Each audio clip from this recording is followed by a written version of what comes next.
up of our practice session, so I did it. That's great. Thank you for coming to this Temu version of a comedy show. We were going to do a GoFundMe at some point and just call it Please Drink More. But you guys all showed up, so that's great. Our teacher told us to address the thing about ourselves that's like the most blatantly obvious. So as you can tell, I am a DJ. And being a DJ is pretty fun. It's kind of like being a teenage boy. You know, I'm up late, pretty sweaty. And I drink energy drinks. Like, my name is Kyle, and I'm going to punch a fucking wall. So I hate Facebook Marketplace. Anyone else? It fucking sucks. I'd rather slam my fingers in a door.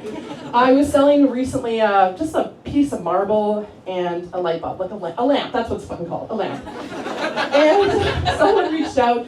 Let's call her Marie, because that was her name. And she's like, oh, I'll come grab it. I was like, great. When do you want to come grab it? And she's like, oh, well, can you like send me a picture with the lamp on? And I was like, oh, well, do you need to know that it works? Because like, it works.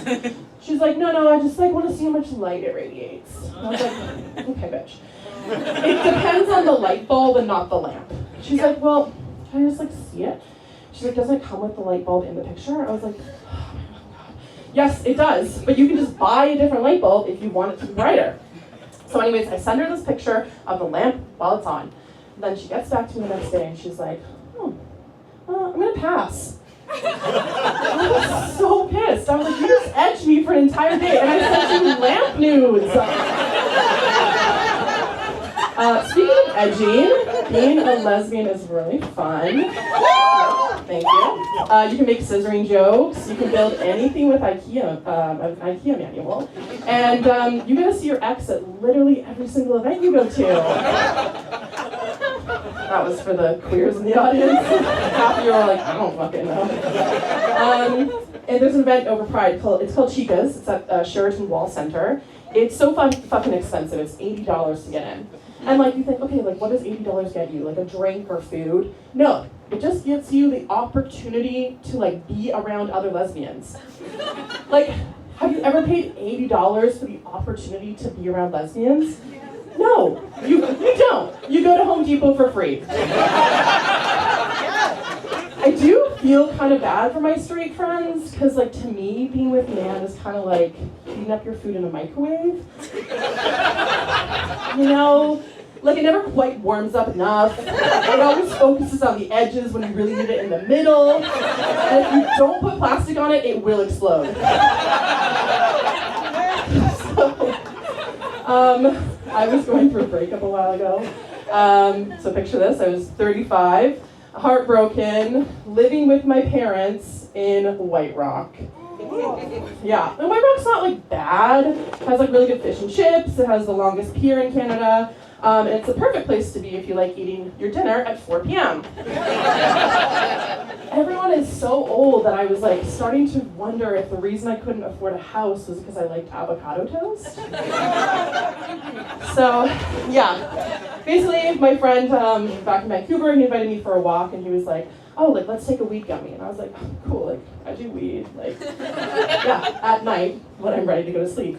And he gave me a weed gummy, but it wasn't like a provincially regulated weed gummy. It was like a rogue fucking weed gummy from like, in the Y2K area when you just like know a guy and you like went to a back alley and exchanged cash. So I like cut it in half and I cut it in half again. And 1 hour later, we're like on the edge of Stanley Park, and I'm fucking ripped out of my mind. The only thing I can do is concentrate on walking, and I am so quiet. At one point, I was like, oh my God, I'm so paranoid about the fact that I'm quiet. I was like, I'm so sorry I'm quiet. He was like, Diva, it's fine. He's like sassy and gay. So I was just like, that just made me more paranoid. I was like, oh my God, it's not fine, Diva. Diva down. I was real stressed about it. At one point I was like, how long are you walking for? The loop around Stanley Park is 10K. He took me on a fucking sun run. On Tuesday. I was so annoyed. So we're heading back and he's like, oh, I just want to like point out some trails for you, you know, like over here is where the gay guys cruise. And I was like, what? I was so paranoid. Every time a tree rustled, I was like, is that someone sucking someone's dick? Oh my God, that was someone sucking someone's dick. Oh yeah, he's sucking someone's dick. And I was like, fuck. I was like, no, Diva, it's fine, it's just a tree. So we get back to civilization. I'm still stoned on my mind, and I'm like, okay, it's fine, I can go home. I can't go home, actually, because I have another thing I have to go to. I look at my calendar, and it's fucking therapy. So I'm like, do I show up high as fuck to therapy?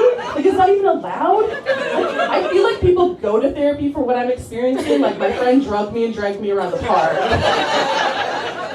So I text my therapist. She's like, yeah, come to therapy. I get there. We do our 50 minutes. I'm like, oh, thank you so much. How can I pay you? And she's like, okay, yeah, it's been about 10 minutes. Cool, this is the longest session of my life. 2 hours later, we're not even halfway through the session. We have gone from all my childhood traumas up until university when I came out as a DJ. 12 hours later, I have her laughing so hard, she's about to pay me for the session. So we finish up, my mom picks me up because I don't have a fucking car, so break up. And I'm like, Mom, my friend got me high. I'm taking no responsibility for this. I was like, I really need food. She's like, oh, we've got food at home. And I was like, you do not have a 10-piece nugget meal at home. Go to McDonald's. Total comes to $18. I am 35, stoned out of my mind, in my mom's car, heading to White Rock, where I live. And I say, Mom, you have your wallet on you right. Thank you, that's it for me.